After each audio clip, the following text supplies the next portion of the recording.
Welcome to On the Road, where we interview interim managers of surgical services, interim sterile processing managers, and interim OR educators about ideas, innovations, and insights from their interim practice. Today's guest is Kathy Beydler. Kathy has served as interim director of surgical services at small community hospitals, large medical centers across the country, including the South, the Pacific Northwest, the East Coast. Kathy has her BSN, an MBA. She's CNOR certified. Welcome, Kathy Beydler. Thank you. It's a pleasure to be here with you. I look forward to sharing anything that I may have learned. And, I've told you before, Josiah, that if there are things that could be done wrong, I've done them. And so I have no compunction in saying that, and that, hopefully will help somebody along the way. Well, that's terrific. So, Kathy, tell us about when you transitioned into the interim lifestyle. Why did you make that choice, and how long have you been on the road? Well, I started, I think it was about 2016 or so. And I had been a director of 2 large hospital systems. I've been the administrator of 2 surgery centers. One was a startup center. I call that the smaller center, which actually ended up being 3 ORs and a procedure room. And I was promoted to the largest surgery center here in Memphis, which was 6 ORs and 2 procedure rooms and included IVF. So I went from that. I've been the administrator, I've been the director of a level 1 trauma center. And at some point, I just wanted to step back, take a break. And I wanted to, have a new challenge. I'm easily bored. It is absolutely my enemy. So by having the ability to change every so often, that alleviates my boredom. I'm a builder. And so I enjoy going in, building things, helping people make the needed changes that they want. And then I love a different change of pace. So that's how I came here. So, Kathy, you strike me as someone, I've come to know you, frankly, as someone that's very candid, right? And so if there is a director of surgical services and she or he is thinking, I want to make the transition to interim, it sounds terrific, and maybe it is on balance, but what is the trade-off? What do you miss by no longer having the stable employment, full-time job? What you miss is the chances that you take are that you have to go in and quickly build relationships. Sometimes people get comfortable in the roles that they're in, and they've got people that have been their longtime friends. When you go in on an interim assignment, you're not going on an interim assignment because everything is great at the facility where you're going. There's generally quite a few problems. It may be dysfunctional, it may not be dysfunctional, but there's a reason that there's an interim there. So you're the one that can go in and your job is to quickly assess what's happening and to make a difference. And sometimes they will say all they want is stabilization when what they really want is major change.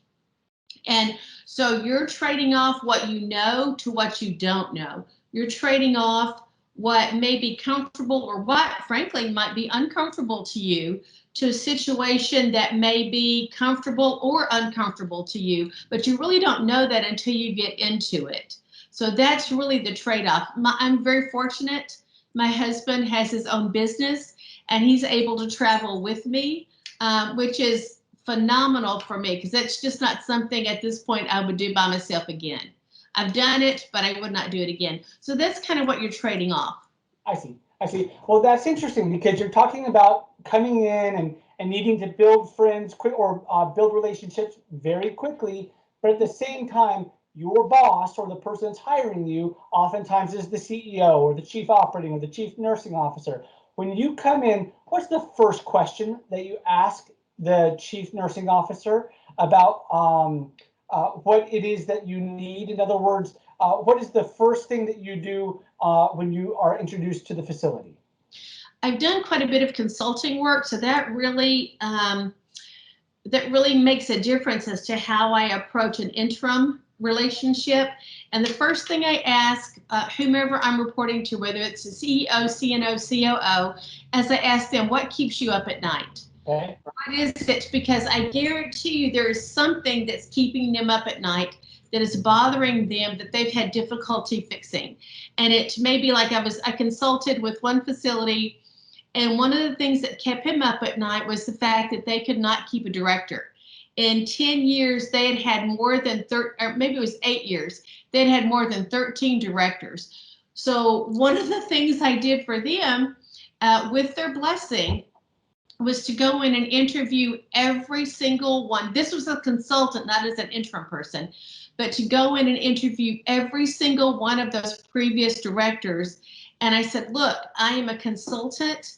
Your name will not be used. You will be protected, but I really need your input because the CEO has told me he wants to make a difference. So I need your honest input. And man, when I did that, the floodgates opened and they did not hold back at all. So I promised him when I took that job that I would be very forthright. I call it being that I would not shellac anything, that he would get that. And that's exactly what he told me he wanted. I want the honest, brutal truth. You know, I don't want it fluffed up.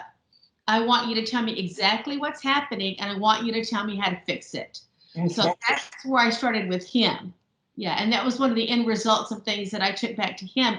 And he actually had me present that to the whole administrative staff, if you will. And was that a bit uncomfortable for me? Yeah, because it's like telling you your children are ugly. Right, but right. They ask for the unvarnished truth, and I'm willing to give it to them once they ask for it. And so they had a very clear path to go forward so that they didn't have that turnover if they chose to do what I had shared with them in that instance. One of the other things that you mentioned, Josiah, is what do I do when I go in? I'm very reserved, if you will. When I first go into a place, I just want to watch.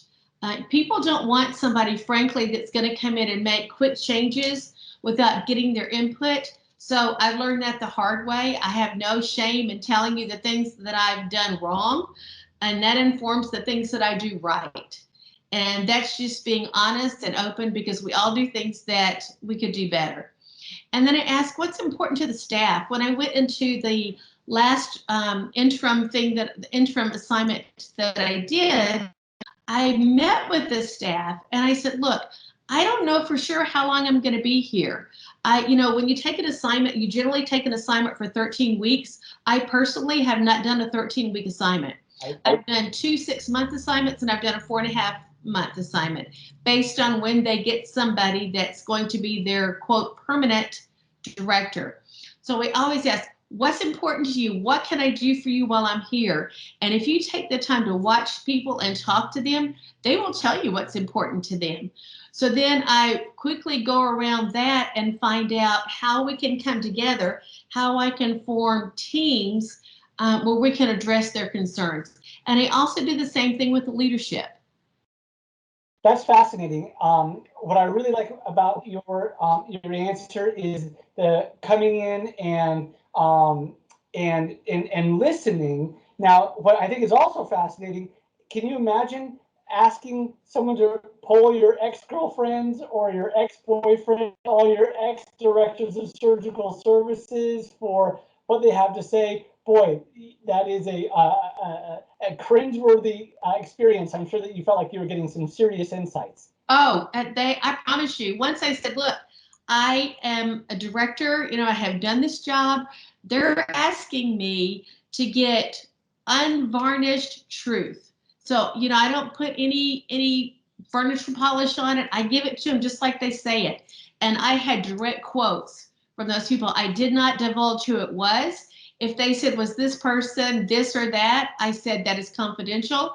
I cannot tell you, but here's what they said. And if you want this to be successful, this is what you have to do. This is not coming from me. This is coming from the 10 directors that came before I got here, telling you what you need to do differently. Right. Terrific. Let me ask you a few nuts and bolts questions that were being asked by our clients about hiring interims. When you've done these assignments, you've seen enough shops of different size and different geography.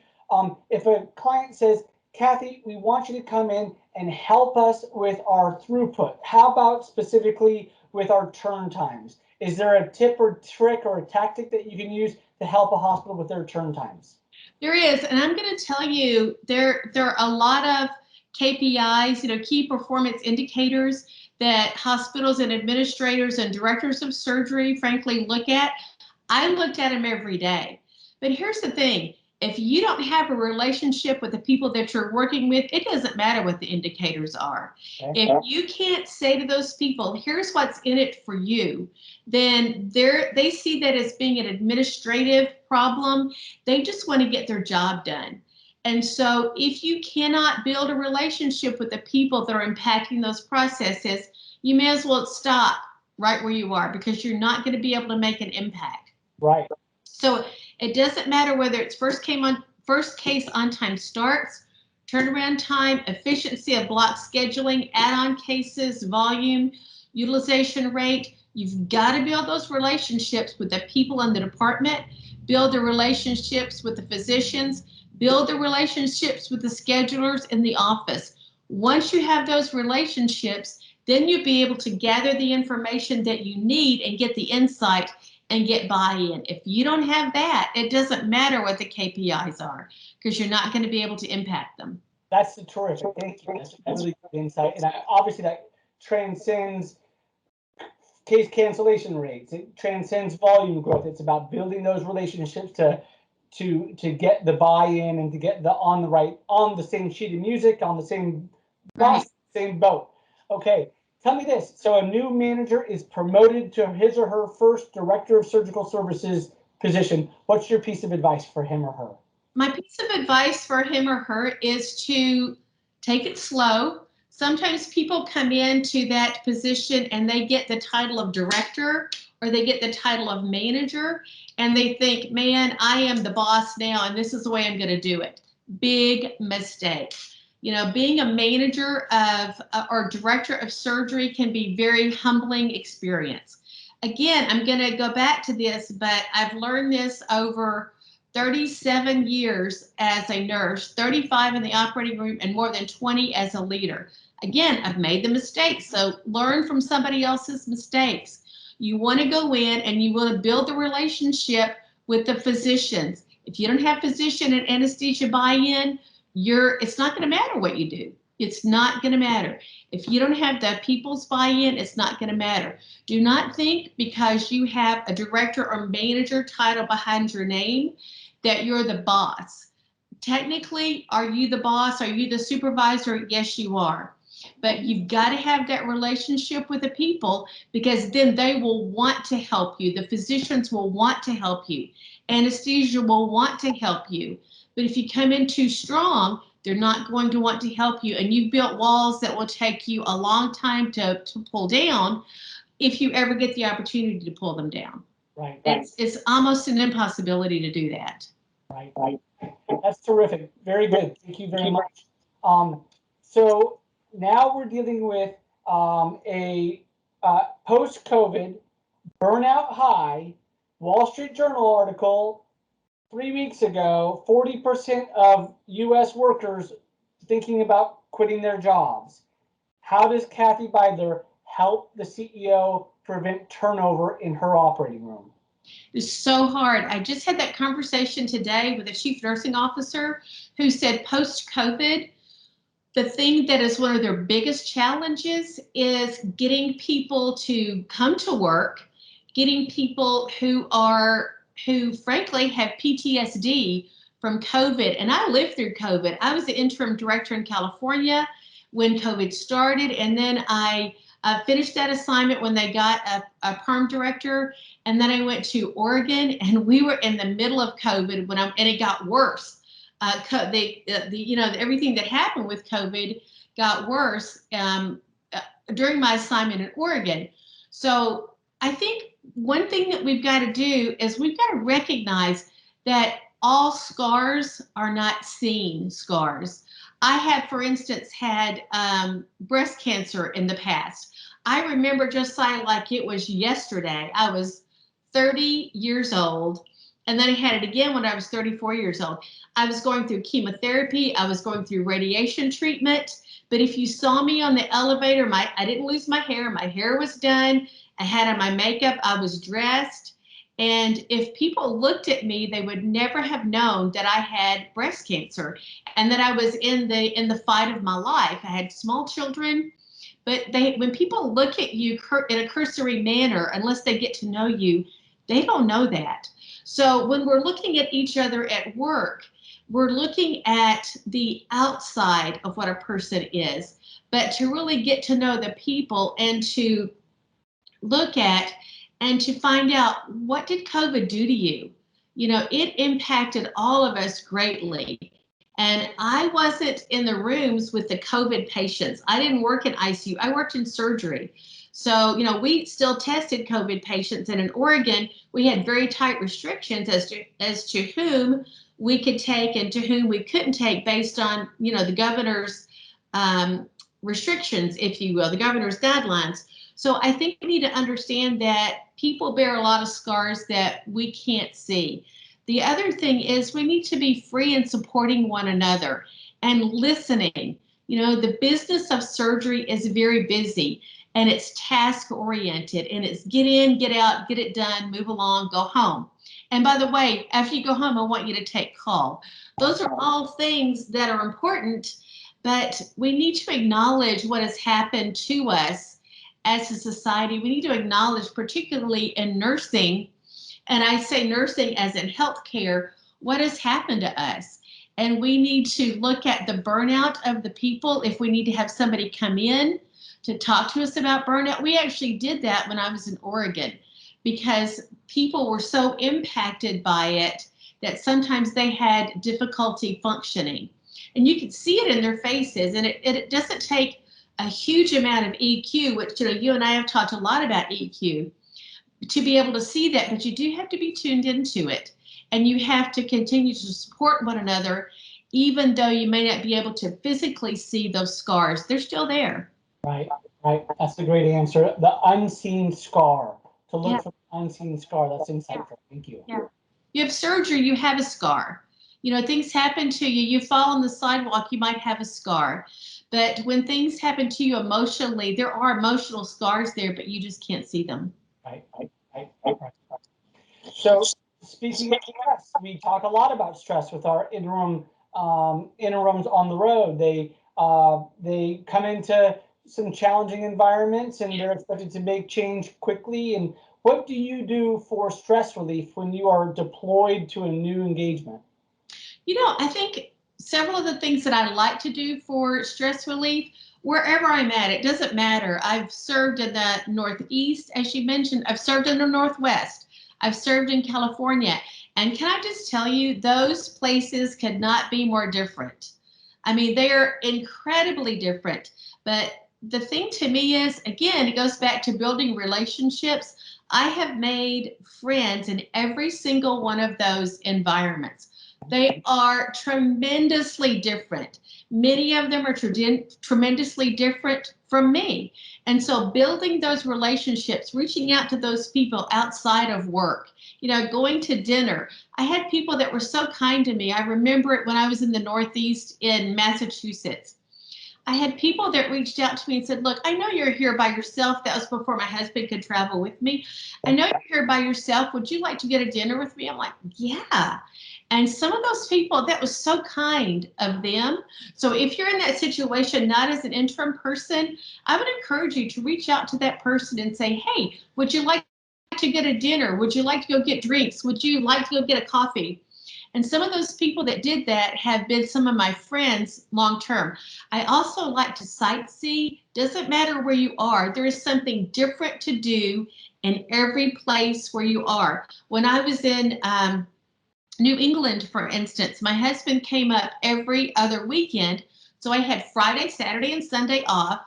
He would come in Thursday. So Friday, Saturday, and Sunday, we were exploring New England. And there's not a lot of New England, frankly, at this point that we have not seen, because I was there for 6 months. So that really relieved the stress for me. Some people will bring their dogs with them. We didn't, he was taking care of our dogs at the time. But I enjoyed doing that, bringing my family with me. Sometimes my family would come out to be with me. I still did some consulting work. I enjoy writing. I enjoy spending time with my family when they're with me. Those are all things that help to decrease my stress when I'm in that environment. That's terrific. Thank you very much, Kathy. Those of you that know Kathy and her relationship with Whitman Partners, you know that we think, Kathy, you are a national treasure, and you are. Thank you so much for your time today. We are lucky to have you on our podcast, our video series. That concludes today's episode of On the Road. Thank you, Kathy, again for your insights. If you're a hiring manager and want to meet Kathy, want her to poll your ex-directors of surgical services about why they left, please call me at 503-866-9497. Thank you very much. Thanks, Josiah.